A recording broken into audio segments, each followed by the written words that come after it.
새벽 5시, 저는 30년 동안 살아온 집을 나섰어요. 가방 하나만 들고요. 손목에 붙인 파스 냄새가 코를 찔렀어요.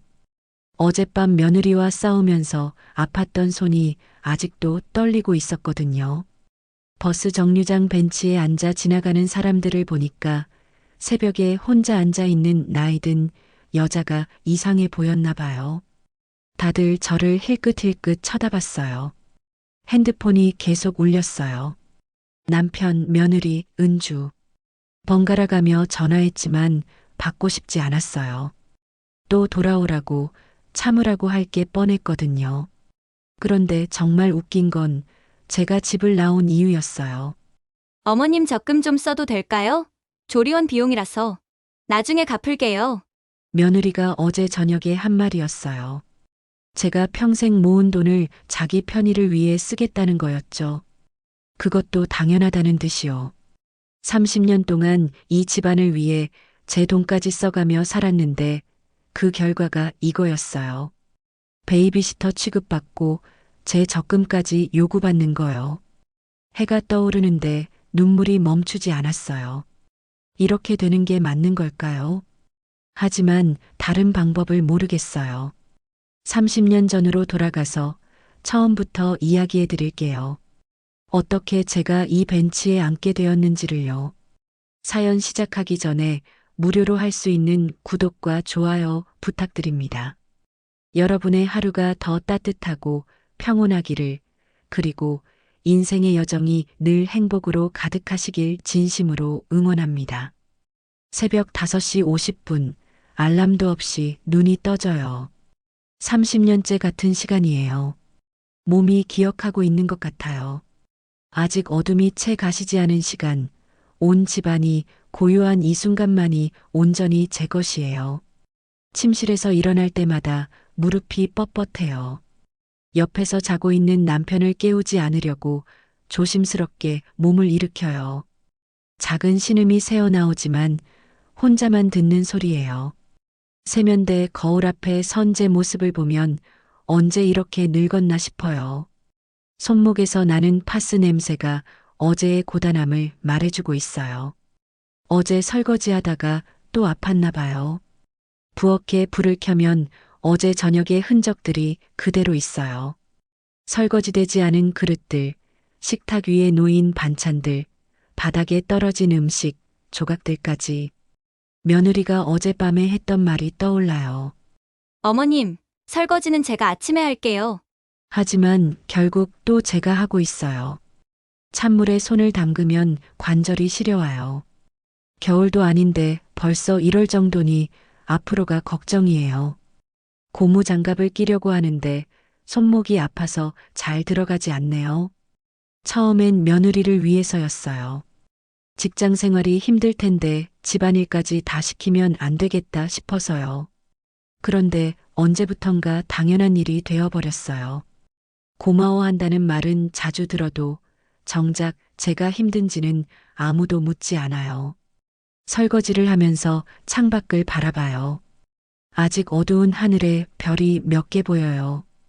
예전엔 이런 걸 보면서 여유를 느꼈는데 요즘엔 그럴 마음도 없어요.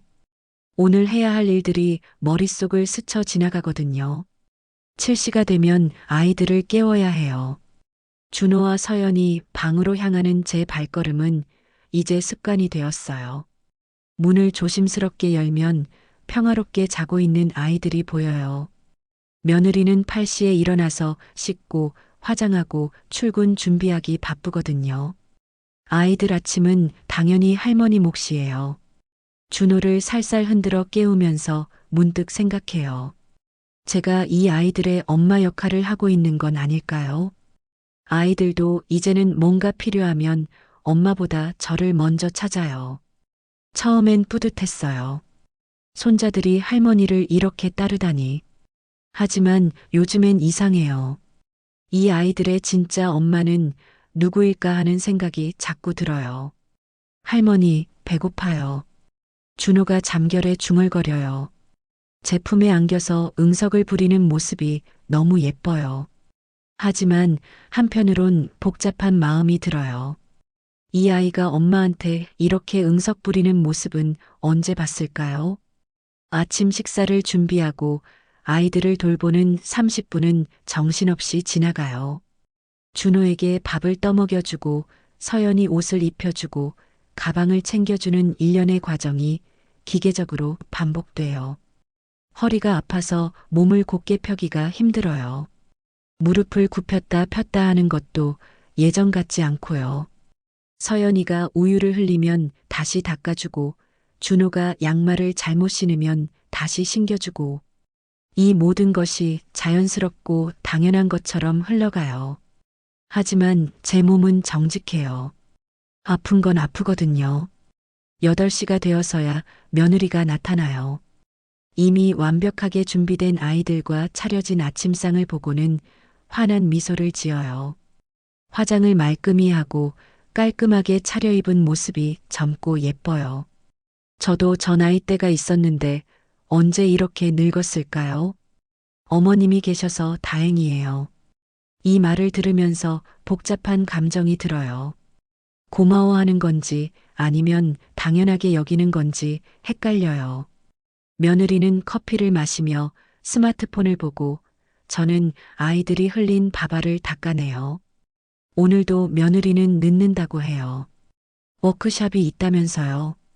그러면서 준호 영어 학원 시간도 바뀌었다고 전해요. 3시에서 4시로요.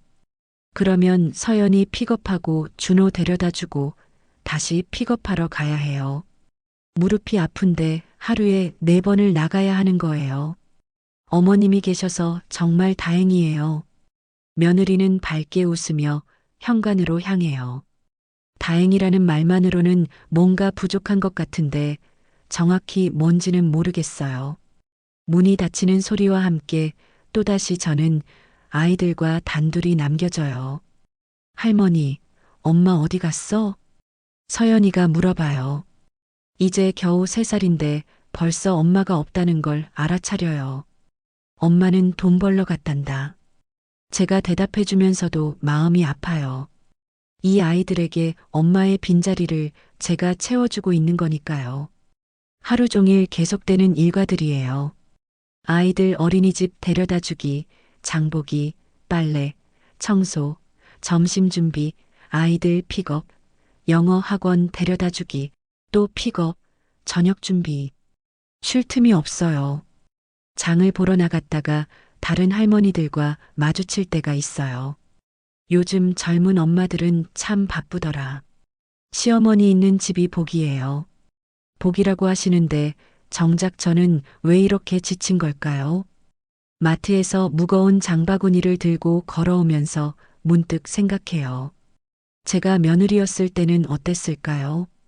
시어머니께 이렇게 의존했을까요? 기억이 잘 나지 않아요. 그때는 제가 너무 바빠서 시어머니 마음을 헤아릴 여유가 없었던 것 같아요. 오후가 되면 몸이 더 무거워져요.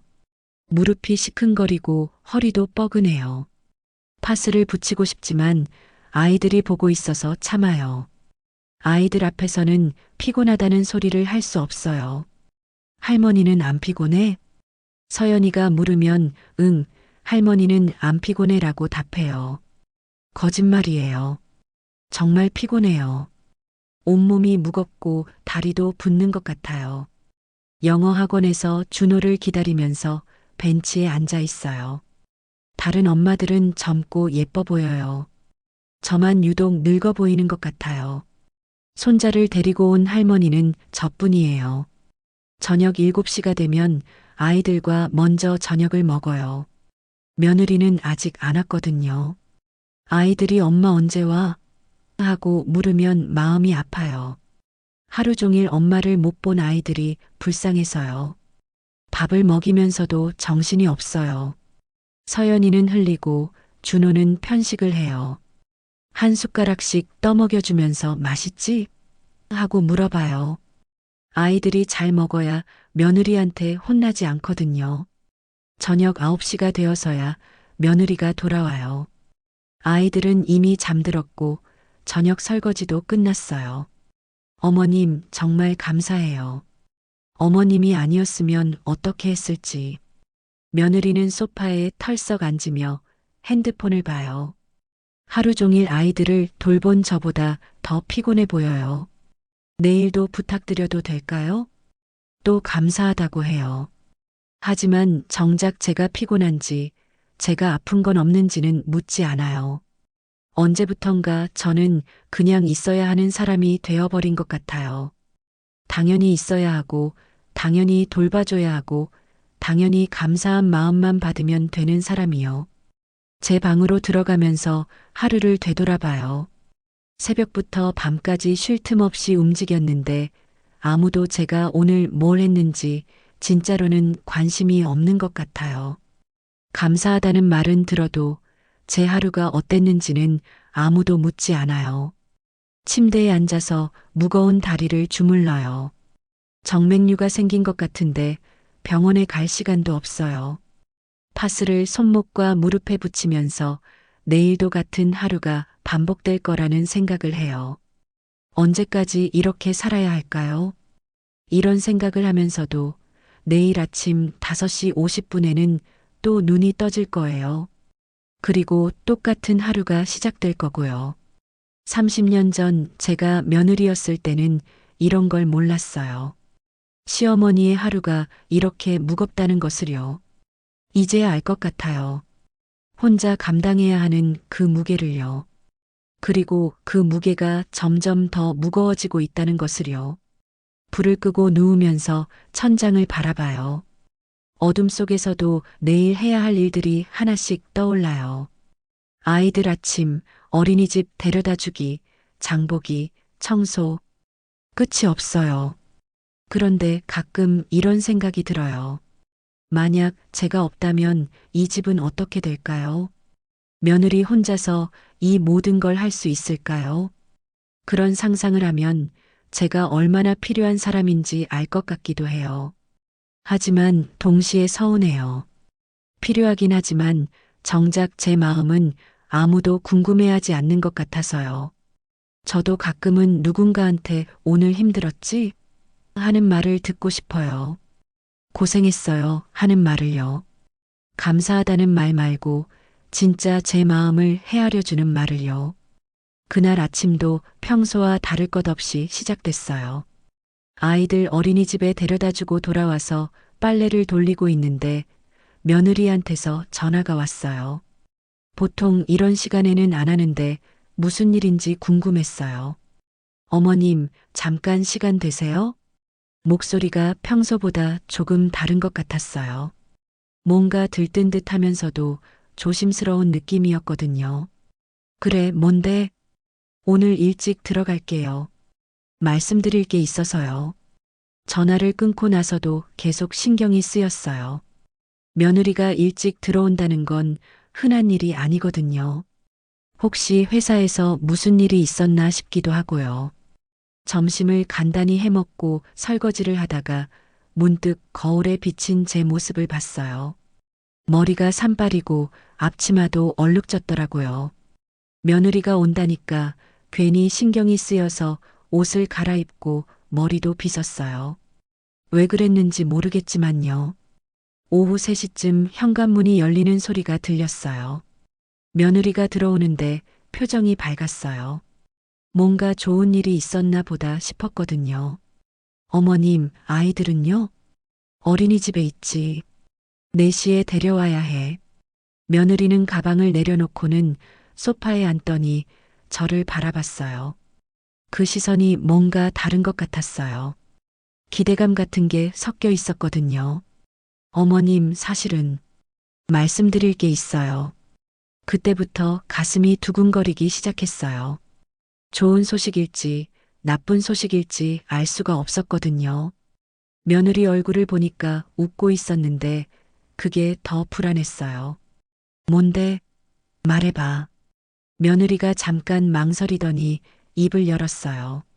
셋째를 가졌어요. 그 순간 머릿속이 하얗게 됐어요. 뭔가 큰 돌덩이로 머리를 맞은 것 같았거든요. 셋째라니요. 지금 상황에서 셋째라니요. 어, 제가 제대로 된 대답을 못하고 있는데 며느리는 계속 말을 이어갔어요. 6주 됐어요. 어제 병원에서 확인했고요. 며느리의 목소리가 점점 멀어지는 것 같았어요. 귀가 먹먹해지고 손끝이 차가워졌어요. 지금도 준호, 서연이 둘만으로도 하루하루가 힘든데 셋째라니요. 그래서 어머님께 먼저 말씀드리려고 왔어요. 며느리는 제 반응을 살피고 있었어요. 제가 기뻐해 주기를 기대하는 것 같았거든요. 하지만 저는 입이 떨어지지 않았어요. 뭐라고 말해야 할지 모르겠더라고요. 며느리가 제 손을 잡더니 말했어요. 어머님이 계속 육아 도와주실 거죠? 그 말을 듣는 순간 정말로 숨이 막히는 것 같았어요. 도와달라는 것도 아니고 도와주실 거죠라니요. 마치 당연한 일처럼요. 제가 당연히 셋째까지 돌봐줄 거라고 생각하는 거예요. 저는 아무 말도 못하고 그냥 며느리를 바라보고만 있었어요. 며느리는 제가 놀란 거라고 생각했나 봐요.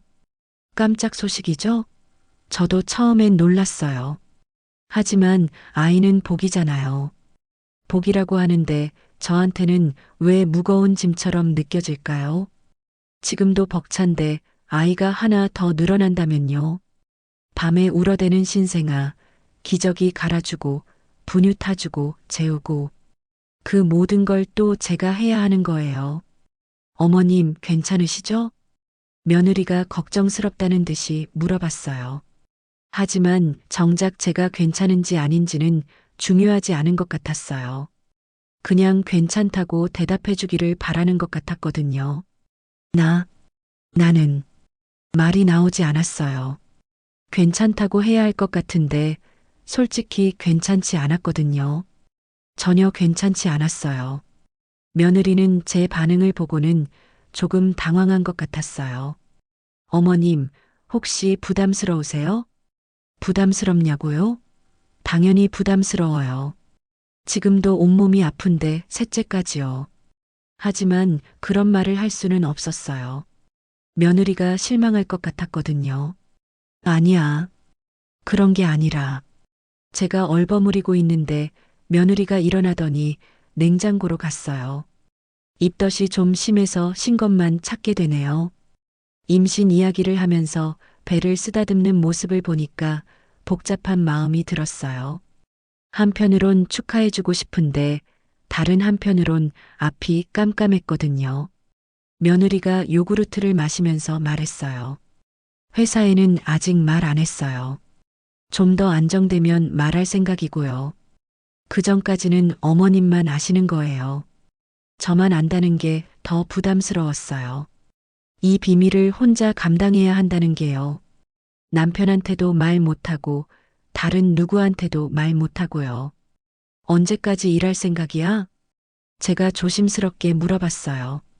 8개월까지는 다닐 생각이에요. 경제적으로 벌어둬야죠. 그 말을 듣는 순간 정말 현실이 느껴졌어요. 8개월 동안은 지금처럼 제가 아이들을 봐야 하고 출산 후에는 신생아까지 봐야 한다는 거예요. 출산 후에는 얼마나 쉴 거야? 1년 정도 생각 중이에요. 물론 어머님이 계시니까 그것도 융통성 있게. 융통성 있게라는 말이 무섭게 들렸어요. 결국 제가 다 감당해야 한다는 뜻이잖아요. 아이들 데리러 갈 시간이 다가왔어요. 며느리는 저한테 가방을 건네주더니 말했어요. 어머님, 오늘은 제가 아이들 데리러 갈게요. 어머님 놀라셨을 텐데 좀 쉬세요. 며느리가 나가고 나서야 비로소 한숨을 쉴 수 있었어요. 소파에 털썩 앉으니까 온몸에 힘이 빠지더라고요. 손도 떨리고 다리도 후들거렸어요. 거실을 둘러보니까 아이들 장난감이 여기저기 널려 있었어요. 지금도 이 정도인데 아이가 하나 더 늘어나면 어떻게 될까요? 기저귀 냄새, 밤에 우는 소리, 분유 냄새. 다시 그 시절로 돌아가야 하는 거예요. 냉장고 앞에 붙어 있는 준호 그림을 보니까 눈물이 났어요. 이 아이들도 사랑스러운데 또 다른 아이를요. 사랑하지 않는 건 아니에요. 하지만 제 몸이 견딜 수 있을까 하는 걱정이 앞섰어요. 거울 앞에 서서 제 모습을 다시 봤어요. 주름진 얼굴, 굽은 어깨, 부은 다리. 이런 몸으로 신생아를 돌볼 수 있을까요? 밤에 두세 시간마다 깨서 분유 타주고, 기저귀 갈아주고, 재우고. 문득 30년 전 제가 준호 아빠를 낳았을 때가 생각났어요. 그때 시어머니가 얼마나 도와주셨는지. 하지만 그때 시어머니는 지금의 저보다 젊으셨어요. 50대 초반이셨거든요. 저는 이제 60대 중반이에요. 전화벨이 울렸어요. 며느리였어요. 어머님, 아이들한테는 아직 말하지 말아주세요. 좀 더 안정되면 얘기할게요. 전화를 끊고 나서 더 답답해졌어요. 아이들한테도 말 못하고, 남편한테도 말 못하고, 이 무거운 비밀을 혼자 감당해야 한다는 게요. 저녁 준비를 하면서도 손이 떨렸어요. 감자를 깎다가 손을 베일 뻔했어요. 정신이 없었거든요. 머릿속에서는 계속 같은 생각이 돌고 있었어요. 셋째, 또 다른 아이, 어떻게 하지? 내가 견딜 수 있을까?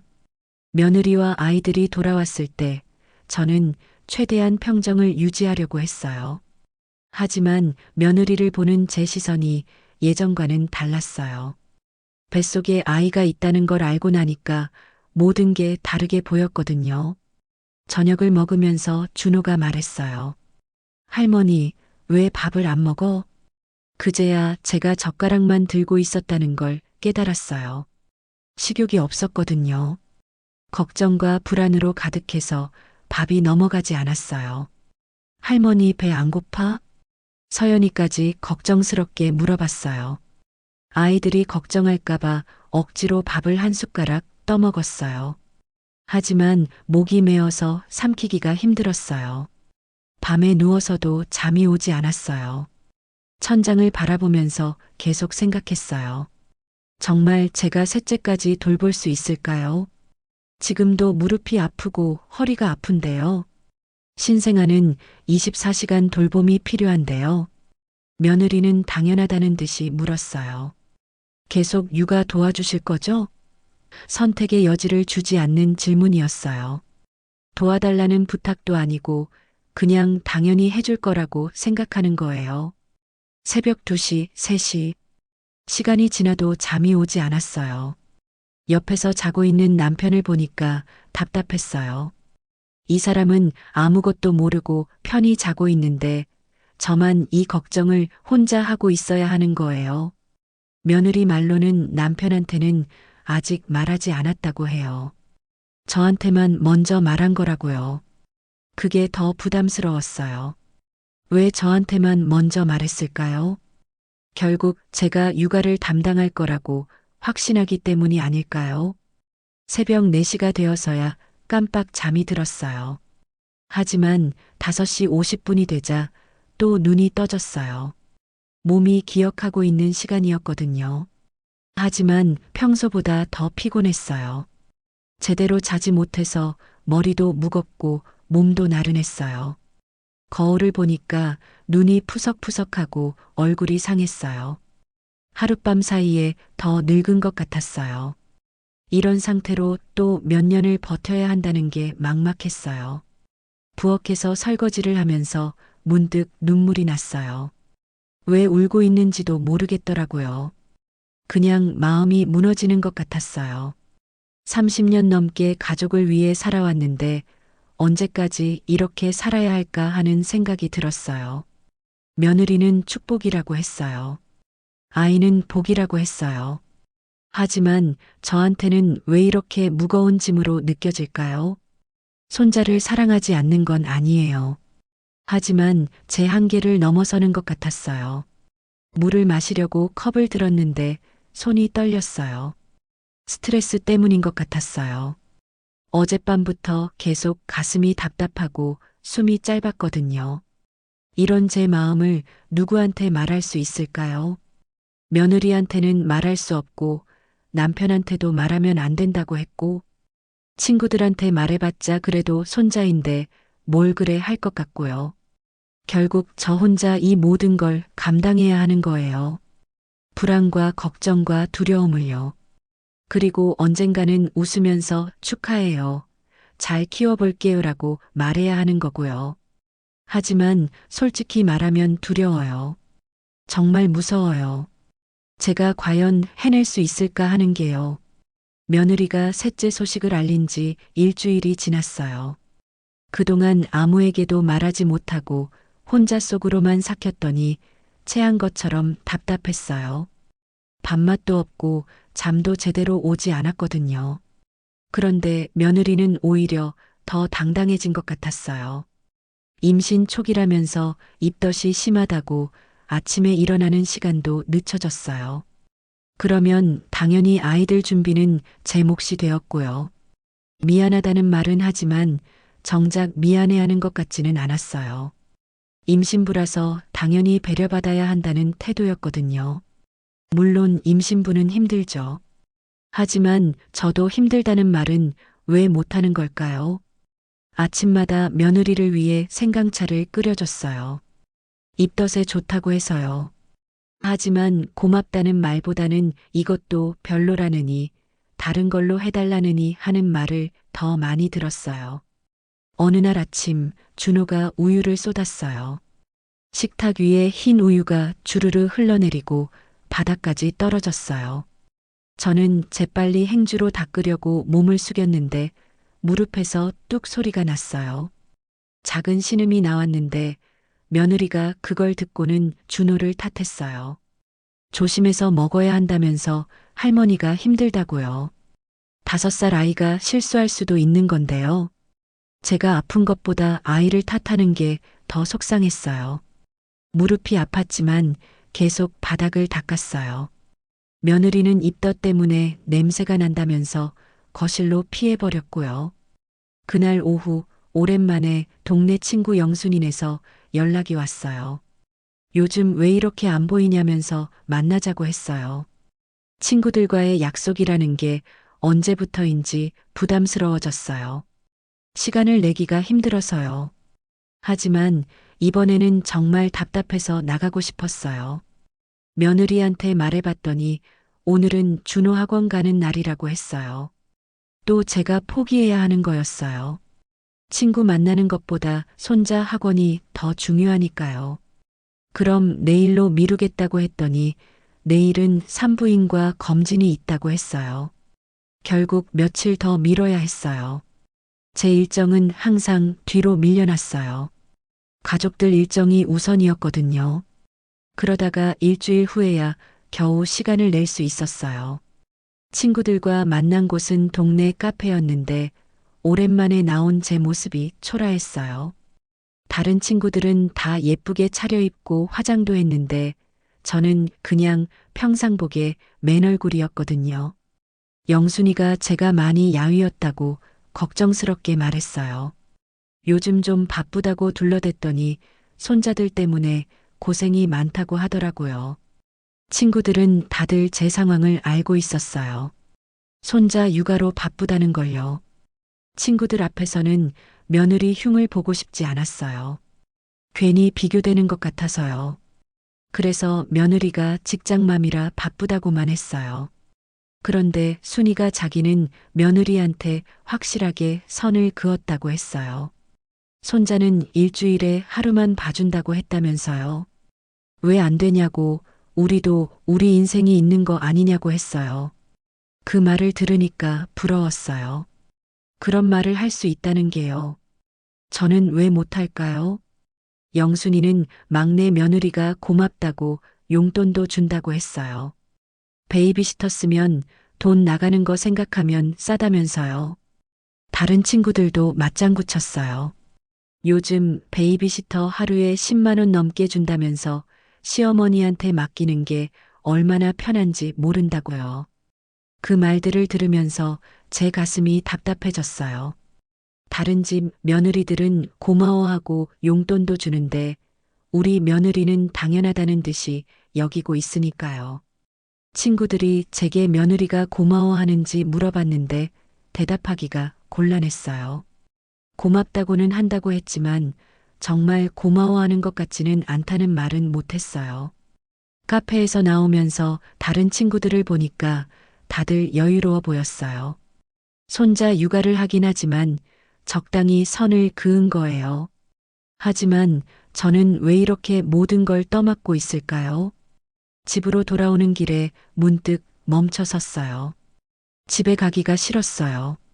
또 아이들 저녁 준비하고 목욕시키고 재우고 끝없는 반복이 기다리고 있었거든요. 동네 공원에 잠시 앉았어요. 벤치에 앉아서 하늘을 바라보니까 마음이 좀 편해졌어요. 언제부터 이렇게 하늘을 보며 쉬는 시간도 없었을까요? 핸드폰이 울렸는데 며느리였어요. 언제 오냐면서 애들이 찾는다고 했어요. 시계를 보니까 5시였어요. 원래 4시에 집에 있어야 하는 시간이었거든요. 금방 간다고 대답했지만 전화를 끊고도 한동안 벤치에 앉아 있었어요. 10분, 20분. 집에 가야 한다는 걸 알면서도 몸이 무거웠어요. 결국 집에 돌아갔는데 며느리 얼굴이 좋지 않았어요. 애들이 저한테 계속 할머니 찾는다고 울었다고 하더라고요. 미안하다는 마음과 함께 화도 났어요. 몇 시간 나갔다고 이렇게 말하는 게 맞나요? 저도 제 시간이 필요한데요.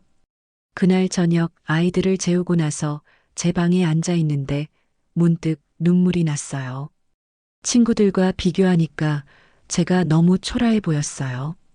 다른 사람들은 적당히 선을 그으면서 사는데 저는 왜 이렇게 모든 걸 감당하고 있을까요? 거울을 보니까 정말 많이 늙었어요. 1년 전과도 다른 것 같았어요. 주름도 더 깊어지고 머리도 더 휘어졌고요. 손자 육아를 하느라 제 자신을 돌볼 시간도 없었어요. 며칠 후 며느리가 또 병원에 간다며 아이들을 부탁했어요. 임신 검진이라고 했는데 예전보다 더 자주 나가는 것 같았어요. 오늘 좀 늦을 수도 있다고 친정 어머니도 만날 예정이라고 했어요. 친정 어머니는 만나러 가면서 저는 집에서 아이들 봐야 하는 거예요. 똑같은 할머니인데 왜 이렇게 다른 대우를 받는 걸까요?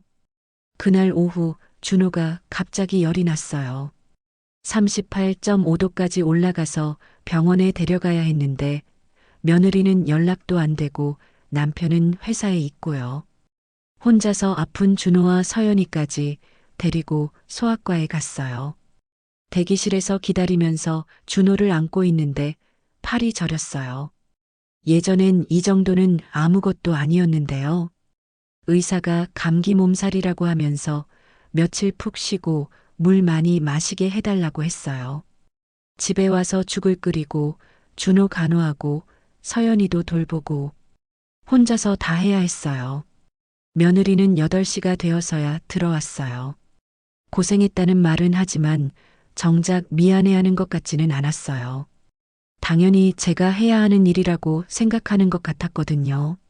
제가 조심스럽게 다음에는 연락 좀 받아달라고 했더니 친정에서 폰을 안 받나 보다며 죄송하다고 했어요. 죄송하다고는 하지만 별로 미안해 보이지 않았어요. 그리고 다음에도 똑같을 것 같았어요. 그날 밤 잠자리에 누워서 생각했어요.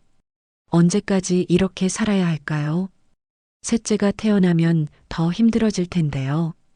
지금도 벅찬데 신생아까지요. 문득 순이가 했던 말이 떠올랐어요. 우리도 우리 인생이 있는 거 아니냐고 했던 말이요. 맞는 말이에요. 저도 제 인생이 있어요. 하지만 언제부터 제 인생은 뒷전이 되어버린 걸까요? 새벽에 잠깐 깨어서 화장실에 갔다 오는데 거실을 지나면서 아이들 사진을 봤어요. 준호와 서연이가 웃고 있는 사진이었어요. 이 아이들은 정말 사랑스러워요. 하지만 사랑과 희생은 다른 문제 아닐까요? 다시 침대에 누우면서 결심했어요. 뭔가 바뀌어야 해요. 이대로 계속 살 수는 없어요. 제 몸도 한계가 있고 제 마음도 한계가 있어요. 하지만 어떻게 바꿀지는 모르겠어요. 며느리한테 직접 말할 용기도 없고 남편한테 말해봤자 참으라고 할 것 같고요. 그렇다고 손자들을 외면할 수도 없고요. 결국 저 혼자 답을 찾아야 하는 거예요. 며칠 후 또 다른 일이 생겼어요. 며느리가 회사 회식이 있다면서 밤늦게 들어온다고 했어요. 임신 초기인데 회식을 간다니요. 애들 재우고 기다리지 말고 먼저 자라고 당연하다는 듯이 말하고 나가버렸어요. 제가 아이들 재우는 건 당연하고 밤늦게까지 기다리는 것도 당연하고요. 그날 밤 아이들을 재우면서 생각했어요. 정말로 뭔가 바뀌어야 해요. 이렇게 계속 끌려다니면서 살 수는 없어요. 저도 순이처럼 확실하게 선을 그어야 하는 걸까요? 아니면 다른 방법이 있을까요? 잠들기 전에 마지막으로 생각했어요. 내일부터는 뭔가 다르게 해봐야겠어요. 어떻게든 제 목소리를 내야겠어요. 이렇게 혼자 삭히고만 있으면 안 돼요. 하지만 막상 어떻게 시작해야 할지는 막막했어요. 30년 넘게 참고 양보하며 살아온 습관을 바꾸기가 쉬울까요? 그래도 시도는 해봐야겠어요. 제가 무너지기 전에요. 친구들이 부러웠어요. 자신의 한계를 알고 적당한 선을 그을 줄 아는 그들이요. 저도 그럴 수 있었을까요? 아니면 이미 너무 늦어버린 걸까요? 하지만 포기할 수는 없어요. 제 남은 인생을 위해서라도요. 그렇게 혼자 소가리를 하던 어느 토요일, 큰딸 은주가 갑자기 찾아왔어요. 결혼해서 멀리 살고 있어서 자주 보지 못하는데 오랜만에 온 딸의 얼굴이 반가웠어요. 하지만 한편으론 걱정도 됐어요. 집안이 이렇게 어수선한데 딸한테까지 신경 쓸 여력이 있을까 싶어서요. 은주가 들어서자마자 거실을 둘러보더니 미간을 찌푸렸어요. 여기저기 널린 아이들 장난감, 개지 못한 빨래더미, 식탁 위에 어수선함. 제가 봐도 말이 아니었어요. 요즘 정신이 없어서 집안 정리할 여력이 없었거든요. 은주가 제 얼굴을 유심히 살피더니 많이 야위었다고 걱정했어요. 괜찮다고 둘러댔지만 딸 눈을 속일 수는 없었나 봐요. 은주는 제가 요리하는 걸 도와주면서 이것저것 물어봤어요. 요즘 어떻게 지내시는지, 힘든 건 없는지. 딸 앞에서 힘들다고 말하기가 쉽지 않았어요. 괜히 걱정 끼치고 싶지 않아서요. 그냥 바쁘긴 하지만 손자들이 예뻐서 괜찮다고 했어요. 하지만 은주는 제 말을 곧이곧대로 믿지 않는 것 같았어요. 점심을 준비하면서 며느리 이야기가 나왔어요. 은주가 며느리가 임신했다는 소식을 들었다면서 축하한다고 했어요. 저는 그제야 며느리가 가족들한테 발표를 한 모양이라는 걸 알았어요. 저한테만 비밀로 해달라고 했던 게 벌써 일주일 전 일이었거든요. 은주가 말하길 셋째라니 정말 복이 많다고, 하지만 엄마가 많이 힘드실 것 같다고 했어요. 딸이 제 마음을 알아주니까 눈시울이 뜨거워졌어요. 그동안 아무도 제가 힘들 수 있다는 생각을 해주지 않았는데요. 은주는 며느리가 일을 계속할 생각인지 물어봤어요. 그럴 거라고 대답했더니 그럼 엄마가 또 신생아까지 돌보셔야 한다며 걱정스러운 표정을 지었어요. 괜찮다고 말했지만 목소리가 떨렸어요. 그때 며느리가 아이들과 함께 집에 들어왔어요. 장 보러 나갔다가 온 거였는데 은주를 보더니 반갑다고 인사했어요. 하지만 왠지 어색한 분위기였어요. 며느리가 임신 소식을 말하면서 앞으로도 어머니가 많이 도와주실 거라고 자연스럽게 말하는 걸 들으니까 은주 얼굴이 굳어졌어요. 점심을 먹으면서도 은주는 계속 며느리를 관찰하고 있었어요. 며느리가 임신부라서 피곤하다며 눕겠다고 하고 방으로 들어가자 아이들 돌보는 건 당연히 제 몫이 되었어요. 은주가 그 모습을 지켜보더니 뭔가 말하고 싶어 하는 것 같았지만 참고 있었어요. 저녁 준비를 할 때쯤 은주가 부엌으로 와서 저를 도왔어요. 감자를 깎으면서 은주가 조심스럽게 물어봤어요. 엄마가 정말 괜찮으신지, 너무 무리하시는 건 아닌지. 딸의 걱정 어린 목소리에 참았던 눈물이 나올 뻔했어요. 그때까지도 괜찮다고 버텼는데 은주가 제 손을 보더니 깜짝 놀라는 거예요. 손목에 붙인 파스 자국과 퉁퉁 부은 손마디를 본 거였어요. 숨기려고 했지만 이미 늦었어요.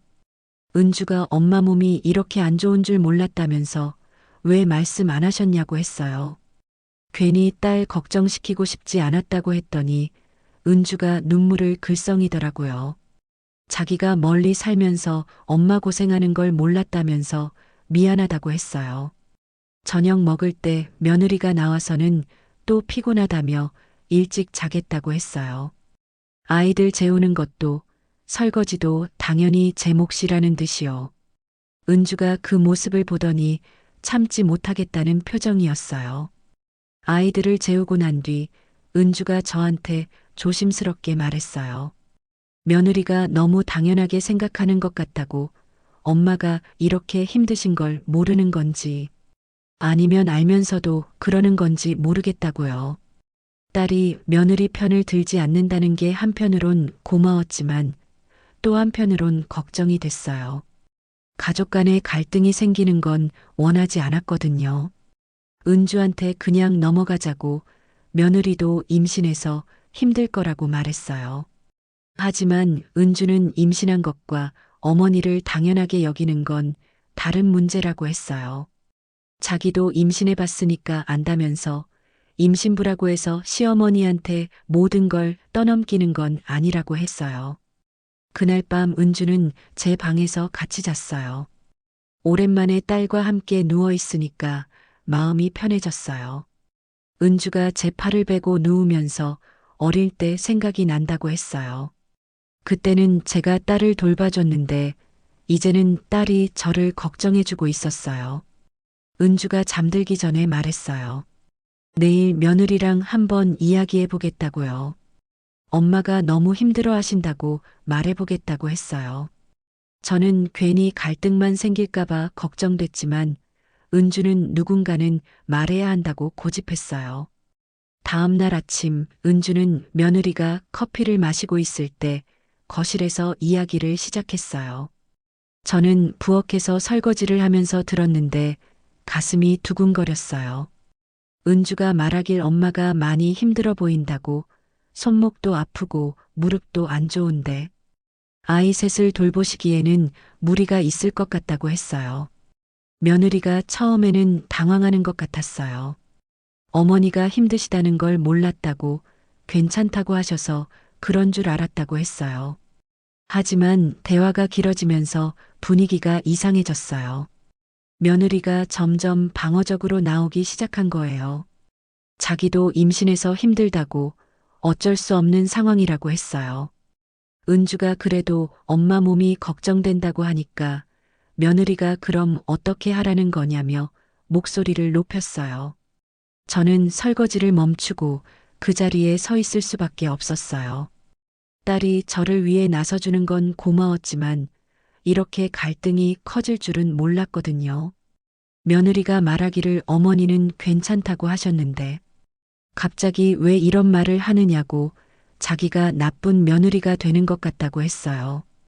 은주는 그런 뜻이 아니라면서 엄마가 아프신데 좀 더 배려해달라고 했어요. 결국 며느리가 울면서 방으로 들어가 버렸어요. 은주도 어떻게 해야 할지 모르겠다는 표정이었고요. 저는 딸한테 왜 그런 말을 했냐며 타박했지만 사실 속으론 고마웠어요. 그동안 아무도 제 편을 들어주지 않았는데 딸이 나서준 거니까요. 하지만 동시에 걱정도 됐어요. 이제 며느리와의 관계가 더 어색해질 것 같았어요. 며느리가 저를 어떻게 볼지, 앞으로 어떻게 지내야 할지. 은주는 미안하다면서 너무 직설적으로 말했나 싶다고 했어요. 하지만 누군가는 말해야 한다고 어머니가 계속 참고만 살 수는 없다고 했어요. 딸의 마음은 고마웠지만 복잡했어요. 며느리가 방에서 나오지 않아서 점심을 어떻게 해야 할지 막막했어요. 아이들은 엄마를 찾고 있고 은주는 미안해하고 집안 분위기가 무거워졌어요. 결국 은주가 먼저 며느리 방에 가서 사과했어요. 너무 직설적으로 말해서 미안하다고, 엄마를 걱정하는 마음에서 그런 거라고 했어요. 며느리도 나와서 자기도 미안하다고 했지만 여전히 어색한 분위기였어요. 은주가 돌아가기 전에 저한테 말했어요. 엄마도 이제는 자기 목소리를 내셔야 한다고, 계속 참고만 있으면 안 된다고요. 힘들면 힘들다고 말씀하시라고 했어요. 딸이 떠나고 나니까 더 외로웠어요. 그동안 혼자 감당하던 걸 누군가 알아줬다는 안도감과 앞으로 더 어려워질 것 같다는 불안감이 동시에 들었어요. 며느리는 그 일 이후로 더 조심스러워졌어요. 어떻게 해야 할지 모르겠다는 표정으로 저를 보곤 했어요. 미안하다는 말도 더 자주 했고요. 하지만 실질적으로는 달라진 게 없었어요. 여전히 제가 모든 걸 해야 했거든요. 오히려 더 부담스러워졌어요. 며느리가 눈치를 보면서도 결국 저한테 의존할 수밖에 없는 상황이라는 걸 알고 있으니까요. 그리고 저도 딸 앞에서 힘들다고 말한 이상, 이제는 정말로 뭔가 바뀌어야 한다는 압박감이 생겼어요. 밤에 잠자리에 누워서 생각했어요. 은주가 제 편을 들어준 건 고마웠지만 이게 정말 좋은 방향으로 갈까요? 가족 간의 갈등만 생기는 건 아닐까요? 하지만 한편으로는 시원한 마음도 있었어요. 그동안 혼자 참아왔던 걸 누군가 알아줬다는 것만으로도 위로가 됐거든요. 이제 정말로 뭔가 바뀌어야 할 때인 것 같았어요. 은주 말대로 저도 제 목소리를 내야 할 때가 온 거예요. 하지만 여전히 어떻게 해야 할지는 모르겠었어요. 30년 넘게 참고 살아온 사람이 갑자기 변하기는 쉽지 않으니까요. 은주가 다녀간 지 일주일이 지났어요. 그 일 이후로 며느리는 더 눈치를 보면서도 여전히 저에게 의존하고 있었어요. 미안하다는 말은 더 자주 했지만 실질적으로는 달라진 게 없었거든요. 그런 어느 날 아침 평소보다 더 일찍 일어나서 아이들 도시락을 준비하고 있었어요. 어제 밤에 서연이가 열이 나서 제대로 잠을 못 잤는데 그래도 해야 할 일은 해야 했거든요. 감자를 썰다가 갑자기 어지러움이 밀려왔어요. 잠깐 손을 멈추고 싱크대에 기대어 서 있는데 시야가 흐릿해지면서 다리에 힘이 빠지는 거예요. 그대로 바닥에 주저앉았는데 머릿속이 하얘지면서 의식이 멀어져 갔어요. 얼마 후에 정신을 차리니까 며느리가 저를 흔들고 있었어요. 놀란 표정으로 괜찮으냐고 물어봤지만 저는 일어날 힘도 없었어요. 온몸이 무겁고 손끝까지 저렸거든요. 어머님, 병원 가셔야겠어요. 아버님한테 연락드릴게요. 며느리가 당황해서 남편한테 전화했어요. 평소에는 남편 일에 방해가 된다며 연락하지 말라고 했는데 이번에는 급했나 봐요. 남편이 급하게 집에 와서 저를 병원에 데려갔어요. 응급실에서 여러 검사를 받는 동안 저는 계속 멍한 상태였어요. 이런 일이 생길 줄 몰랐거든요. 아무리 피곤해도 쓰러질 정도일 거라고는 생각 못 했어요. 의사가 검사 결과를 설명해 주는데 극심한 스트레스와 과로로 인한 것 같다고 했어요. 혈압도 높아져 있고 몸 전체가 탈진 상태라고 했어요. 무엇보다 당분간 절대 안정이 필요하다고 강조했어요. 보호자분이 계시나요? 환자분이 상당히 무리를 하신 것 같은데. 의사가 남편을 보며 말했어요. 남편은 그제야 심각성을 깨달은 것 같았어요. 평소에는 제가 피곤하다고 해도 대수롭지 않게 여겼는데 말이에요. 집으로 돌아와서 침대에 누워 있는데 아이들이 걱정스럽게 제 곁을 맴돌았어요. 할머니가 아프냐며 울먹이는 준호를 보니까 미안한 마음이 들었어요. 이 아이들한테는 죄가 없는데 할머니가 쓰러져서 불안하게 만들었으니까요. 며느리가 죽을 끓여서 가져다 줬어요. 평소에는 제가 해드리던 일인데 이렇게 며느리가 저를 돌봐주니까 어색했어요. 어머님, 제가 몰랐어요. 이렇게 힘드신 줄. 며느리가 눈물을 글썽이며 말했어요. 하지만 이미 늦었다는 생각이 들었어요. 제 몸이 한계를 넘어선 후에야 깨닫는다고 해서 뭐가 달라질까요? 그날 저녁 은주가 급하게 달려왔어요. 남편한테서 연락받고 기절초풍했다면서 어머니가 쓰러졌다는 소식에 가슴이 철렁했다고 했어요. 엄마, 진짜 괜찮아요? 병원에서 뭐라고 했어요? 은주가 제 손을 잡고 걱정스럽게 물어봤어요. 딸의 따뜻한 손길에 그동안 참았던 눈물이 터져 나왔어요. 괜찮다, 괜찮아. 말로는 괜찮다고 했지만 사실 무서웠어요. 제 몸이 이렇게 될 줄 몰랐거든요. 아직 해야 할 일이 많은데 이렇게 쓰러져서는 안 되는데 하는 생각뿐이었어요. 은주가 며느리와 이야기하는 소리가 들렸어요. 방문을 조금 열어둬서 대화가 들렸거든요. 동서 이제 정말 심각하게 생각해 봐야 해. 엄마가 이 상태로 계속 아이들 돌보시면 큰일 나. 저도 알아요. 근데 어떻게 해야 할지. 회사도 다녀야 하고 임신 중이라 몸도 힘들고. 그럼 베이비시터를 쓰시던지 아니면 육아휴직을 생각해 보시던지. 베이비시터는 돈이 너무 많이 들어요. 육아휴직도. 셋째 낳으면 어차피 쉬어야 하는데 지금부터 쉬면 경제적으로 너무 부담이에요. 결국 돈 문제였어요. 베이비시터를 쓰면 돈이 들고 육아휴직을 하면 수입이 줄어들고 그래서 제가 당연히 해야 한다고 생각하는 거예요. 제 건강보다 돈이 더 중요한 거죠. 그 대화를 듣고 나니까 더 서글퍼졌어요. 제가 아파서 병원에 갔다 온 날에도 결국 걱정하는 건 돈이었어요. 제 몸을 걱정해서가 아니라 제가 쓰러지면 곤란하니까 걱정하는 거였어요. 다음 날 아침 며느리가 회사에 가면서 죄송하다고 했어요. 오늘은 정말 중요한 회의가 있어서 빠질 수 없다면서 어머님이 아프신데 죄송하다고 했어요. 결국 제가 아픈 몸을 이끌고 아이들을 돌봐야 했어요. 의사가 절대 안정하라고 했는데 현실적으로는 불가능한 일이었어요. 아이들을 맡길 데가 없으니까요. 은주가 와서 도와주려고 했지만 은주도 자기 가정이 있어서 계속 있을 수는 없었어요.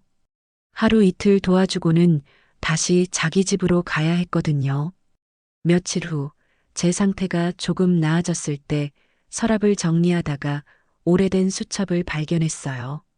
30년 전부터 써온 가계부였는데 그 안에는 제가 그동안 이 집안을 위해 한 일들이 고스란히 기록되어 있었어요. 아이들 병원비를 제가 낸 기록, 남편 사업 어려울 때 제 적금을 깨서 도운 기록, 아이들 학원비를 제가 대신 낸 기록. 제가 받은 용돈으로는 턱없이 부족해서 친정에서 받은 돈까지 보태가며 이 집안을 꾸려왔던 거예요. 특히 며느리가 결혼 초기에 생활비를 제대로 주지 않았을 때 제가 얼마나 많은 돈을 썼는지 보니까 가슴이 답답했어요. 그때는 며느리가 어리니까 이해해달라고 했는데 결국 모든 부담은 제가 진 거였어요. 또 다른 페이지에는 제가 아픈 날들이 기록되어 있었어요. 병원에 가고 싶어도 아이들 돌봐야 해서 못 간 날들, 몸살이 나도 참고 살림한 날들. 제가 이렇게 많이 아팠구나 하는 걸 새삼 깨달았어요. 그 수첩을 보면서 문득 억울한 마음이 들었어요. 제가 이렇게 많은 희생을 했는데 아무도 알아주지 않았어요. 당연하다고만 생각했지 고마워한 적도 별로 없었고요. 수첩 마지막 페이지에는 제가 메모해둔 글이 있었어요. 몇 년 전에 쓴 건데 아마 힘들 때 마음을 달래려고 써둔 것 같았어요. 아이들이 다 자라서 제 앞길을 갈 때까지만 참자. 손자들도 크면 제 삶을 살 수 있을 거야. 그 글을 보니까 웃음이 나왔어요. 그때는 언젠가 끝이 있을 거라고 생각했는데 지금은 셋째까지 생겨서 더 멀어진 거예요. 며느리가 저녁에 들어와서는 또 죄송하다고 했어요. 오늘 회의가 잘 풀렸다면서 내일부터는 좀 일찍 들어오려고 한다고 했어요. 하지만 그런 말을 몇 번이나 들었는지 모르겠어요. 그날 밤 남편이 제 방에 와서 앉았어요. 오랜만에 진지한 표정이었어요. 여보, 며느리가 당신한테 너무 일을 많이 맡긴 게 아닌가 싶어. 30년 만에 처음 듣는 말이었어요. 그동안은 며느리 편만 들었는데 제가 쓰러지고 나서야 이런 말을 하는 거예요. 그래도 어쩔 수 없잖아요. 며느리도 일해야 하고 아이들은 누군가 봐야 하고 그렇긴 하지만 당신 몸이 이렇게 될 줄은 몰랐어. 남편도 결국 제가 쓰러지고 나서야 심각성을 깨달은 거예요. 그 전까지는 제가 아무리 힘들다고 해도 대수롭지 않게 여겼거든요. 병원에서 의사가 그러는데 이 상태로 계속 가면 더 큰 병이 올 수도 있다고 해. 남편이 걱정스럽게 말했어요. 하지만 저는 이미 늦었다는 생각밖에 안 들었어요. 제 몸이 이 지경이 되기 전에 왜 이런 말을 못했을까요? 며칠 후 은주가 다시 왔어요. 이번에는 수첩을 가져왔더라고요. 제가 그동안 집안을 위해 쓴 돈을 계산해 봤다면서요. 엄마, 이거 진짜예요? 이렇게 많은 돈을 쓰셨어요? 은주가 충격받은 표정으로 물어봤어요. 제가 30년 동안 이 집안을 위해 쓴 돈이 얼마나 되는지 계산해 본 거였어요. 왜 이런 걸 혼자 감당하셨어요? 딸이 울먹이며 말했어요. 저도 그때야 깨달았어요. 제가 얼마나 많은 걸 희생했는지를요. 은주가 그 계산서를 며느리한테 보여줬어요. 며느리가 그걸 보더니 얼굴이 새파래졌어요. 제가 이렇게 많은 돈을 썼다는 걸 몰랐다는 거예요. 어머님, 죄송해요. 정말 몰랐어요. 며느리가 눈물을 흘리면서 사과했어요. 하지만 그 눈물이 진심인지 아닌지 판단하기 어려웠어요. 지금까지 너무 많이 실망해서요. 그날 밤 가족 모두가 거실에 모여 앉았어요. 은주가 말을 꺼냈어요. 이제 정말로 뭔가 바뀌어야 해요. 엄마가 이렇게 계속 희생만 하실 수는 없어요. 며느리가 고개를 숙이고 있었고 남편도 말이 없었어요. 모두들 제가 이렇게 많은 것을 감당해왔다는 걸 처음 제대로 알게 된 거예요. 하지만 저는 복잡한 마음이었어요. 이제 와서 이런 걸 알게 되었다고 해서 뭐가 달라질까요? 셋째는 이미 뱃속에 있고 아이들은 돌봐야 하고 그래도 한 가지는 분명했어요. 더 이상 혼자 모든 걸 감당할 수는 없다는 거였어요. 제 몸이 한계를 넘어섰으니까요. 제가 쓰러진 후 며칠 동안은 가족들이 조심스럽게 대했어요.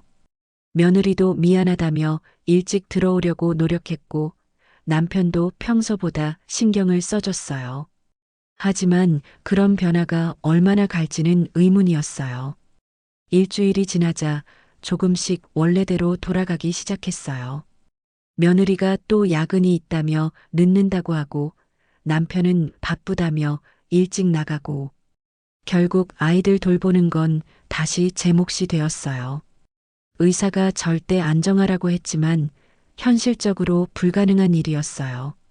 아이들을 맡길 곳도 없고 며느리는 일해야 한다고 하고 제가 안 하면 누가 하겠어요. 그런데 며느리 배가 점점 불러오면서 상황은 더 나빠졌어요. 임신 6개월이 넘어가니까 입덧도 심해지고 몸도 무거워져서 더 의존적이 되었거든요. 오히려 제가 쓰러진 일을 핑계로 더 당당해진 것 같았어요. 어느 날 아침 며느리가 배가 아프다며 침대에서 일어나지 못하겠다고 했어요. 임신부라서 조심해야 한다면서 병원에 가야 할 것 같다고 했어요. 그러면서 당연하다는 듯이 아이들 어린이집 보내는 것부터 하루 종일 돌보는 것까지 다 부탁했어요. 제가 아직 완전히 회복되지 않았다는 건 안중에도 없었어요. 며느리 자신도 임신부라서 힘들지만 저는 왜 힘들면 안 되는 걸까요? 며느리를 병원에 데려다 주고 아이들까지 돌보느라 하루 종일 쉴 틈이 없었어요. 오후에 준호가 갑자기 토하고 설사를 해서 또 소아과에 가야 했어요. 서연이까지 데리고 병원 세 곳을 돌아다니니까 다리가 후들거렸어요. 저녁이 되어서야 며느리가 돌아왔는데 별일 없다며 태연하게 말했어요. 그러면서 준호가 아팠다니까 걱정하기보다는 왜 미리 말하지 않았냐고 했어요. 자기가 걱정했을 거라면서요. 어머님, 그런 일은 미리 연락해 주세요.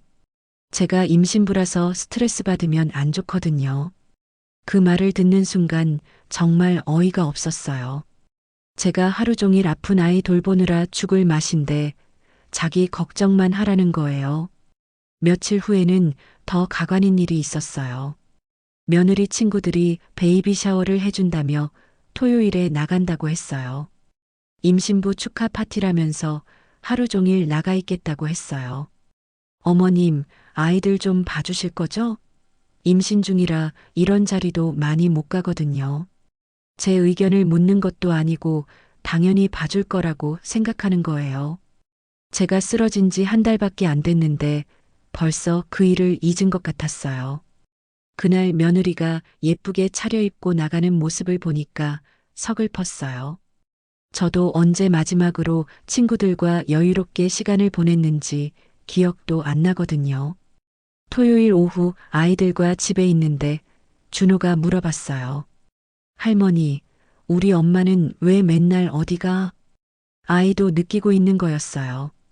엄마가 자기들과 함께 있는 시간보다 밖에 나가 있는 시간이 더 많다는 거리요. 엄마는 바쁘니까. 그렇게 대답했지만 마음이 아팠어요. 이 아이들에게 엄마란 뭘까요? 아침에 급하게 나가고 저녁에 피곤하다며 일찍 자는 사람일까요? 며느리가 밤 10시가 넘어서 들어왔어요. 친구들과 즐거운 시간을 보냈는지 얼굴이 환했어요. 아이들은 이미 제가 재워놨고 저는 설거지까지 다 끝내고 있었어요. 어머님 고생하셨어요. 정말 재미있었어요. 임신하고 처음으로 제대로 쉰 것 같아요. 제가 하루 종일 아이들 돌보느라 고생한 건 안중에도 없었어요.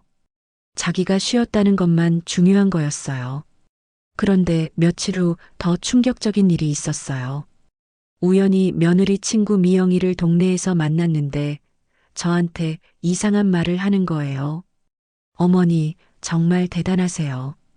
며느리한테 용돈까지 주시면서 손자들 봐주신다면서요? 용돈이라니요? 저는 며느리한테 용돈을 준 적이 없는데요. 미영이가 며느리가 그렇게 말했다면서 시어머니가 아이들 봐주는 대신 용돈도 주신다고 자랑했다는 거예요. 집에 와서 며느리한테 물어봤어요. 친구들한테 내가 용돈 준다고 했다면서? 며느리가 당황하면서 변명했어요. 어머님, 그게 친구들이 베이비시터 비용이 얼마나 드는지 계속 물어보길래 어머님이 도와주시는 게 얼마나 고마운지 강조하려고 그런 거예요. 거짓말로라도 체면을 세우려고 한 거라면서 미안하다고 했지만 저는 모욕감을 느꼈어요. 제가 돈 받고 손자 보는 베이비시터 같다는 뜻이잖아요. 그보다 더 화가 난 건 실제로는 제가 이 집안을 위해 돈을 쓰고 있는데 거꾸로 거짓말을 했다는 거였어요. 며칠 후에는 결정타가 있었어요. 며느리가 산부인과에서 돌아와서는 의사가 조리원을 미리 알아보라고 했다며 좋은 곳으로 한 달 정도 들어갈 생각이라고 했어요. 한 달 후에 집에 오면 신생아 적응할 때까지 어머님이 많이 도와주셔야 할 것 같아요. 또 당연하다는 듯이 말하는 거예요. 자기는 조리원에서 편히 쉬고 나중에 와서는 또 저한테 신생아까지 맡기겠다는 거였어요. 조리원 비용이 얼마나 드는데? 제가 물어봤더니 한 달에 500만 원 정도 든다고 했어요. 그런데 그 돈을 어디서 낸다는 건지 물어보니까 어머님이 그동안 모아두신 돈 있으시잖냐며 뻔뻔하게 말하는 거예요. 어머님, 적금 좀 써도 될까요? 나중에 갚을게요. 제가 평생 모은 돈을 자기 편의를 위해 쓰겠다는 거였어요. 나중에 갚겠다고는 하지만 언제 갚을지도 모르고 갚을 능력이 있는지도 의문이었어요. 그날 밤 잠이 오지 않았어요. 제가 30년 동안 이 집안을 위해 희생해온 게 뭐였을까요? 제 돈 써가며 아이들 키우고 제 건강 해치며 돌봐주고 그 결과가 조리원 비용까지 요구받는 거예요. 다음 날 아침 며느리가 또 다른 폭탄 발언을 했어요. 어머님, 그리고 조리원에서 나온 후에 신생아 때문에 제가 밤에 못 자면 낮에 쉬어야 하니까 큰아이들은 계속 어머님이 봐주셔야 할 것 같아요. 결국 아무것도 바뀌지 않는 거였어요. 아니, 오히려 더 심해지는 거였어요. 지금도 벅찬데 신생아까지 더해져서 24시간 돌봄이 되는 거였고요. 제가 입을 열려고 하는데 며느리가 먼저 말했어요. 물론 어머님 몸이 좋지 않으시니까 무리하시면 안 되겠지만 그래도 제가 일을 계속해야 하니까 어쩔 수 없잖아요. 어쩔 수 없다는 말에 정말 화가 났어요. 제 건강은 어쩔 수 있고 자기 일만 어쩔 수 없다는 거예요. 그 순간 정말로 한계가 왔어요. 더 이상 참을 수가 없었어요. 그럼 나는 어떻게 하라는 거야? 제가 처음으로 목소리를 높였어요. 며느리가 깜짝 놀라는 표정이었어요. 어머님, 난 내 베이비시터가 아니야. 내 돈까지 쓰라고 하면서 무슨 자격으로 그런 말을 해? 제가 30년 만에 처음으로 소리를 지른 거였어요. 며느리는 울기 시작했고 그 소리에 아이들이 놀라서 나왔어요. 엄마, 할머니가 무서워. 준호가 울면서 며느리한테 달려갔어요. 제가 아이들에게 무서운 할머니가 되어버린 거예요. 그날 저녁 남편이 돌아와서는 저를 타박했어요. 임신부한테 그렇게 소리 지르면 어떡해. 뱃속 아이한테 안 좋아. 결국 잘못은 제가 한 거였어요. 며느리가 아무리 무리한 요구를 해도 제가 참아야 하는 거였어요. 그날 밤 저는 결심했어요. 더 이상 여기 있을 수 없다고. 제가 있으니까 모든 게 당연해지는 거예요. 제가 없어야 이들이 현실을 깨닫겠죠. 짐을 싸면서 눈물이 났어요. 30년 동안 지켜온 이 집을 떠난다는 게 쉽지 않았어요. 하지만 이대로 있으면 정말 죽을 것 같았어요. 새벽에 조용히 집을 나섰어요. 가방 하나만 들고요. 어디로 갈지는 모르겠지만 일단 이곳에서 벗어나야겠다고 생각했어요. 버스 정류장에서 벤치에 앉아 있는데 지나가는 사람들이 저를 이상하게 쳐다봤어요. 새벽에 혼자 앉아 있는 나이든 여자가 이상해 보였나 봐요. 핸드폰이 계속 울렸어요. 아마 가족들이 제가 없어진 걸 발견했나 봐요. 하지만 받고 싶지 않았어요. 또 돌아오라고 참으라고 할 게 뻔했거든요. 해가 떠오르는데 눈물이 멈추지 않았어요. 정말로 이렇게 되는 게 맞을까요? 하지만 다른 방법을 모르겠어요. 이것 말고는요. 새벽 버스를 타고 친정 동네로 향했어요. 30년 만에 처음으로 이렇게 멀리 나온 거였어요. 가방 하나 들고 나온 제 모습이 초라해 보였지만 한편으로는 후련했어요. 더 이상 참지 않아도 된다는 생각이에요. 친정 언니 집 앞에 서서 한참을 망설였어요. 이른 아침에 갑자기 찾아가서 뭐라고 말해야 할지 모르겠더라고요. 핸드폰이 계속 울렸지만 받지 않았어요. 남편과 며느리, 은주까지 번갈아 가며 전화했지만 받고 싶지 않았어요. 언니가 문을 열고는 깜짝 놀라더라고요. 이런 시간에 가방을 들고 온 제 모습을 보고는 무슨 일이냐며 걱정했어요. 언니 앞에서야 비로소 펑펑 울었어요. 그동안 참았던 게 한 번에 터져 나오더라고요. 언니가 따뜻한 차를 타주면서 천천히 이야기하라고 했어요. 그동안 있었던 일들을 하나하나 말하다 보니까 제 목소리가 떨렸어요. 말로 하고 나니까 제가 정말 많이 참아왔구나 하는 생각이 들었어요.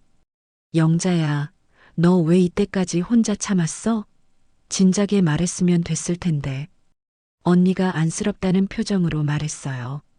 하지만 저는 누구한테 말할 수 있었겠어요. 가족들한테는 말해봤자 소용없고 친구들한테는 괜히 창피하고 오후가 되어서 은주가 언니 집으로 찾아왔어요. 어머니를 찾느라 온 동네를 다 돌아다녔다면서 가슴을 쓸어내리더라고요. 엄마, 왜 이러세요? 얼마나 걱정했는지 아세요? 은주가 울먹이며 말했어요. 하지만 저는 선뜻 돌아갈 마음이 들지 않았어요. 돌아가면 또 똑같을 게 뻔했거든요. 은주가 말하길 아침에 난리가 났다고 해요. 며느리가 어머님이 안 계신다고 울면서 전화했는데 아이들은 어린이집에 못 보내고 출근도 못하고 완전히 패닉 상태였다고 해요. 동서가 지금 얼마나 후회하고 있는지 몰라요. 엄마한테 너무했다고 죄송하다고 계속 그러더라고요. 후회한다고 해서 뭐가 달라질까요? 지금까지 몇 번이나 미안하다고 했지만 결국 달라진 건 없었잖아요. 은주가 집 상황을 더 자세히 설명해 줬어요. 아침에 준호가 어린이집 가기 싫다고 울고 서연이는 할머니 찾는다고 계속 울고 며느리는 어쩔 줄 모르고 아빠한테 전화해서 도움을 요청했다고 해요. 아빠도 회사 일 미루고 집에 왔는데 아이들 달래는 것부터 아침 밥 해주는 것까지 하루도 못 버티겠다면서 엄마가 얼마나 많은 일을 하셨는지 그제야 깨달았다고 하더라고요. 그 말을 들으니까 씁쓸했어요. 제가 없어지고 나서야 제 가치를 아는 거였어요. 저녁 때 남편이 직접 찾아왔어요. 언니 집 앞에 서서 들어오지도 못하고 망설이고 있더라고요. 30년 결혼 생활에서 제가 화나서 나간 적이 한 번도 없었거든요. 언니가 남편을 들어오라고 했어요. 남편은 제 앞에 앉더니 고개를 숙이고 있었어요. 말이 없어서 제가 먼저 물어봤어요. 집은 어떻게 됐어요? 난리도 아니야. 며느리는 회사도 못 가고 나도 일 못하고 하루 종일 아이들 달래느라 정신없었어. 남편이 한숨을 쉬면서 말했어요. 그러면서 제가 얼마나 많은 일을 해왔는지 이제야 안다고 미안하다고 했어요. 당신이 없으니까 집이 돌아가지 않아. 정말 몰랐어. 당신이 이렇게 중요한 사람인지. 30년 만에 처음 듣는 말이었어요. 하지만 너무 늦은 것 같았어요. 며칠 후 며느리가 직접 찾아왔어요. 배가 많이 나온 상태로 힘들게 걸어오는 모습을 보니까 마음이 복잡했어요. 며느리가 제 앞에 무릎을 꿇고 앉더니 눈물을 흘리면서 말했어요. 어머님, 정말 죄송해요. 제가 너무했어요. 처음으로 진심으로 사과하는 것 같았어요. 그동안의 사과들과는 달랐거든요. 어머님 없이 하루도 살 수 없다는 걸 깨달았어요. 제가 얼마나 어머님께 의존하고 살았는지 당연하게 생각했던 제가 정말 바보였어요. 며느리가 계속 울면서 말했어요. 조리원 비용 얘기도 정말 미안하다고 어머님 돈을 그렇게 써달라고 한 자신이 부끄럽다고 했어요. 아이들도 할머니만 찾아요. 준호가 밥도 안 먹고 할머니 어디 갔냐고 계속 울어요. 그 말에 마음이 아팠어요. 아이들한테는 죄가 없는데 제가 나간 바람에 힘들게 했구나 싶어서요. 며느리가 말하길 어머님이 안 계시니까 모든 게 엉망이 됐다고 해요. 아침에 아이들 깨우는 것부터 시작해서 밥 해주고 어린이집 데려다주고 하나하나가 다 어려웠다고 해요. 저 혼자서는 정말 아무것도 할 수 없어요. 어머님이 계셔야 이 집이 돌아가요. 며느리가 처음으로 제 존재의 소중함을 인정하는 말이었어요. 하지만 저는 쉽게 마음이 풀리지 않았어요. 돌아가면 또 똑같을 텐데 뭐가 달라질까요? 며느리가 고개를 저으면서 말했어요. 달라질 거예요. 제가 달라질 거예요. 어머님께 이렇게 의존만 하면 안 된다는 걸 깨달았어요. 구체적으로 어떻게 달라질지 물어봤더니 며느리가 미리 생각해온 듯 말했어요. 일단 베이비시터를 구할게요. 어머님이 매일 아이들 돌보시는 건 무리예요. 그리고 조리원도 가까운 곳으로 정하고 비용도 저희가 마련할게요. 처음으로 현실적인 대안을 제시하는 거였어요. 그리고 어머님께 정말 죄송하지만 용돈을 드리고 싶어요. 그동안 베이비시터 역할을 해주셨는데 아무것도 드리지 않았던 게 너무 죄송해요. 며느리의 말을 들으면서 마음이 조금씩 누그러졌어요. 진짜 반성하고 있는 것 같았거든요.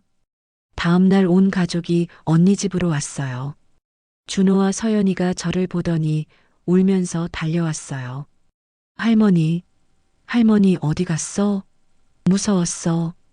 아이들이 제 품에 안기면서 우는 모습을 보니까 눈물이 났어요. 이 아이들이 얼마나 저를 필요로 하는지 느껴졌어요. 은주도 와서 말했어요. 엄마, 이번 일로 모든 게 달라질 거예요. 세댁도 진짜 반성했고, 아빠도 깨달았고, 이제는 정말 달라질 거예요. 남편도 제 손을 잡으면서 말했어요. 여보, 미안해. 내가 너무 당연하게 생각했어. 이제는 내가 더 도울게. 가족들의 진심 어린 사과를 들으면서 마음이 움직였어요. 하지만 완전히 믿을 수는 없었어요. 너무 많이 실망했거든요. 정말 달라질까요? 한두 달 후에 또 원래대로 돌아가는 건 아닐까요? 제가 솔직하게 물어봤어요. 며느리가 확실하게 대답했어요. 달라질 거예요. 아니, 달라지게 할 거예요. 어머님 없이는 정말 아무것도 할 수 없다는 걸 깨달았거든요. 그날 밤 언니와 오랜만에 이야기를 나눴어요. 언니가 말하길 며느리가 진짜 반성하는 것 같다고 이번 기회에 관계가 좋아질 수도 있을 것 같다고 했어요. 영자야, 한 번만 더 기회를 줘봐. 사람은 변할 수 있어. 언니의 말에 마음이 흔들렸어요. 그리고 무엇보다 아이들 생각이 났어요. 준호와 서연이, 그리고 태어날 셋째까지. 이 아이들이 저를 필요로 한다면 못할 이유도 없었어요. 다음 날 아침, 저는 가족들과 함께 집으로 돌아갔어요. 집에 들어서니까 그동안 제가 얼마나 많은 일을 했는지 한눈에 보였어요. 며칠 동안 정리되지 않은 집안, 쌓인 빨래, 비어있는 냉장고. 며느리가 부끄러워하면서 말했어요. 어머님이 평소에 얼마나 많은 일을 하셨는지 이제야 알겠어요. 그날부터 조금씩 변화가 시작됐어요. 며느리가 베이비시터를 구하기 시작했고 남편도 아침에 아이들 도시락 준비를 도와주기 시작했어요. 완전히 달라진 건 아니지만 예전과는 분명히 다른 분위기였어요. 무엇보다 가족들이 제 존재를 당연하게 여기지 않는다는 게 느껴졌어요. 저도 이제는 힘들면 힘들다고 말할 수 있게 됐어요. 30년 만에 처음으로 제 목소리를 낸 거였죠. 집으로 돌아온 지 2달이 지났어요. 처음에는 정말 많은 것들이 달라졌어요. 며느리가 약속한 대로 베이비시터 민경이가 주 3회 와서 아이들을 돌봐주기 시작했고 남편도 아침마다 일어나서 아이들 아침 준비를 도와줬어요. 가장 큰 변화는 며느리의 태도였어요. 예전처럼 당연하게 부탁하는 대신 미안해하며 양해를 구했어요. 그리고 매달 용돈을 봉투에 넣어서 줬어요. 처음 받을 때는 기분이 묘했어요.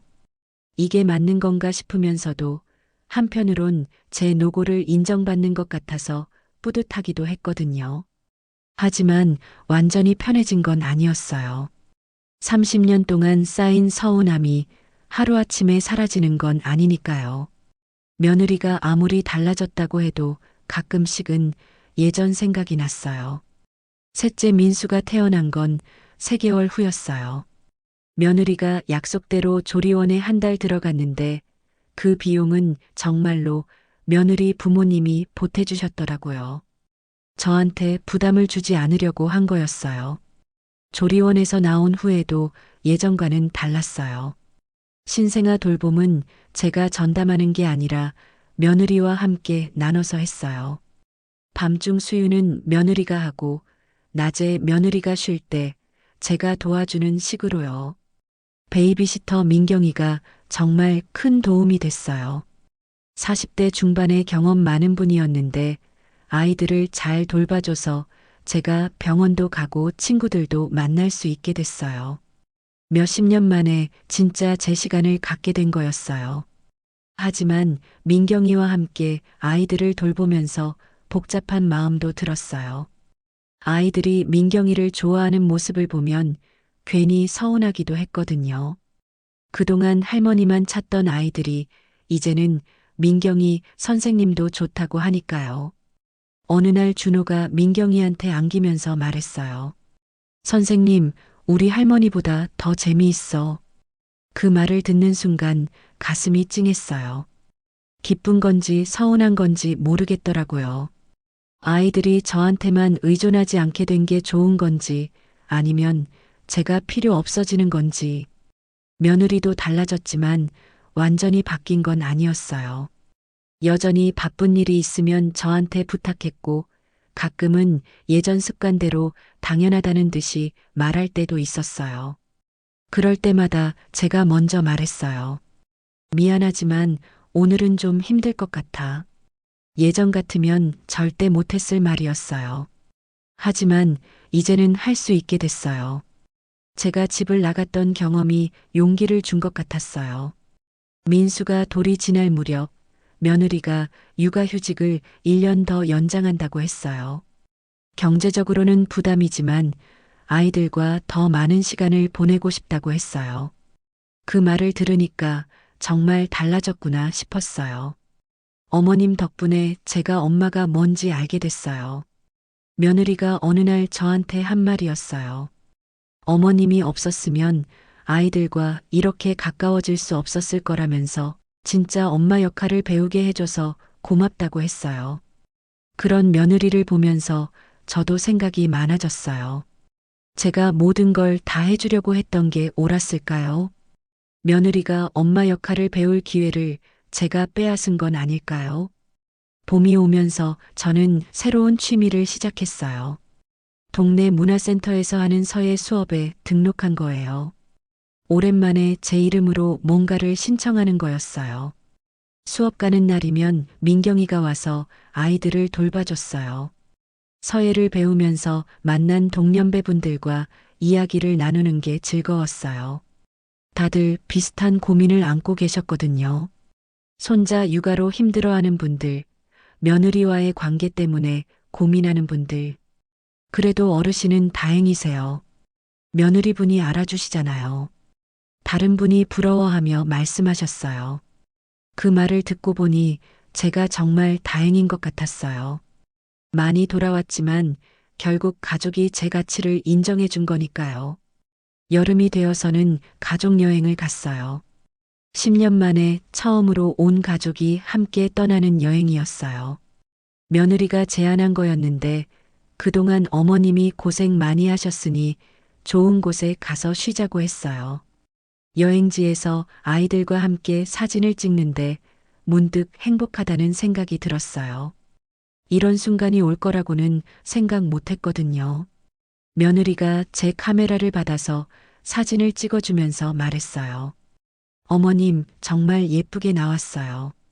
이 사진 크게 뽑아서 거실에 걸어도 될까요? 예전 같으면 상상도 못했을 일이었어요.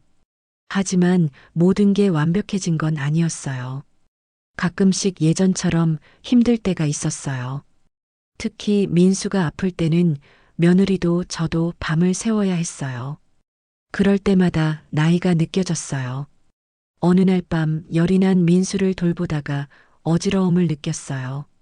며느리가 그걸 보고는 즉시 저를 쉬게 하고 혼자서 아이를 돌봤어요.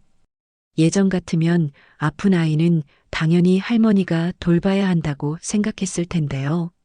어머님, 무리하지 마세요. 제가 할 수 있어요. 며느리의 그런 배려가 고마웠지만 한편으로는 제가 늙어간다는 걸 실감하게 했어요. 가을이 오면서 저는 일기를 쓰기 시작했어요. 서예 선생님이 추천해 주신 건데 하루하루를 기록해 보라고 하셨거든요. 처음에는 뭘 써야 할지 몰랐는데 점점 할 말이 많아졌어요. 일기를 쓰면서 제 마음을 들여다볼 수 있게 됐어요. 아직도 서운한 마음이 완전히 사라지지 않았다는 것, 가족들이 인정해줘서 기쁘지만 동시에 이제야 알아준다는 아쉬움도 있다는 것, 특히 이런 생각이 자주 들었어요. 내가 진작에 목소리를 냈더라면 어땠을까? 30년을 참고 살지 말고 처음부터 제 의견을 말했다면 지금과는 다른 관계였을까요?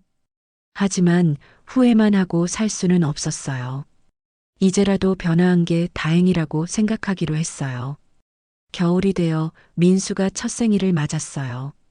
가족들이 모여서 소박하게 파티를 열었어요. 며느리가 직접 케이크를 만들고 남편이 풍선을 불고 준호와 서연이가 노래를 불렀어요. 민수가 촛불을 후 불면서 웃는 모습을 보니까 뭉클했어요. 이 아이가 태어나기 전까지 얼마나 힘들었는지 생각하면 격세지감이었어요. 어머님, 정말 감사해요. 어머님 덕분에 우리가 이렇게 행복할 수 있어요. 며느리가 진심으로 말했어요. 그 말을 들으니까 그동안의 힘든 시간들이 의미 있었다는 생각이 들었어요. 그날 밤 일기에 이렇게 썼어요. 오늘 민수 돌잔치를 하면서 생각했다. 나는 지금 행복한 걸까? 완전히 행복하다고 할 수는 없지만 불행하지도 않다. 가족들이 나를 인정해주고 나도 내 목소리를 낼 수 있게 되었다. 아직 서운한 마음이 남아있고 때로는 외로울 때도 있지만 그래도 살아볼 만하다는 생각이 든다. 새해가 되면서 며느리가 직장에 복귀했어요. 하지만 예전과는 달랐어요. 베이비시터 민경이와 제가 번갈아 가며 아이들을 돌봤고 며느리도 일찍 들어오려고 노력했어요. 무엇보다 가족들이 제게 선택권을 줬어요. 힘들면 쉬어도 된다고, 하기 싫으면 안 해도 된다고 했어요. 그런 말을 들으니까 오히려 더 하고 싶어졌어요. 강요당해서 하는 거와 선택해서 하는 거는 다르니까요. 어느 날 서연이가 제게 물어봤어요. 할머니는 언제가 제일 행복해? 갑작스러운 질문에 잠시 생각해 봤어요. 언제가 제일 행복할까요? 할머니가 할머니로 살 수 있을 때가 제일 행복해. 제가 대답했더니 서연이가 고개를 갸웃했어요. 아직 어려서 무슨 뜻인지 모르겠다는 표정이었어요. 하지만 저는 알았어요. 제가 누군가의 희생양이나 당연한 존재가 아니라 할머니로서 인정받고 선택할 수 있을 때가 가장 행복하다는 거요. 봄이 다시 오면서 저는 새로운 도전을 시작했어요. 동네 복지관에서 하는 손자 돌봄 상담 봉사였어요. 저처럼 손자 육아로 힘들어하는 할머니들에게 제 경험을 나누는 일이었어요. 첫 상담을 하면서 만난 할머니가 말씀하셨어요. 며느리가 당연하다고 생각해서 너무 힘들어요. 그 말을 들으니까 예전에 제가 떠올랐어요. 그 할머니께 말씀드렸어요. 할머니도 할머니 인생이 있으세요. 힘드시면 힘들다고 말씀하세요. 상담을 하면서 깨달았어요. 제가 겪은 일들이 헛되지 않았다는 것을요. 이런 경험을 통해 다른 분들을 도울 수 있다는 게 보람 있었어요. 지금도 가끔은 힘들어요. 나이가 들어갈수록 체력은 떨어지고 아이들은 커가면서 새로운 문제들이 생기고 하지만 예전과는 다릅니다. 이제는 제가 주인공인 제 인생을 살고 있어요. 누군가의 그림자가 아니라 할머니로서, 엄마로서, 한 사람으로서 인정받으며 살아가고 있어요. 완벽하지는 않지만 그래도 살아볼 만한 인생이에요. 이제야 시작인 것 같아요. 진짜 제 인생이요.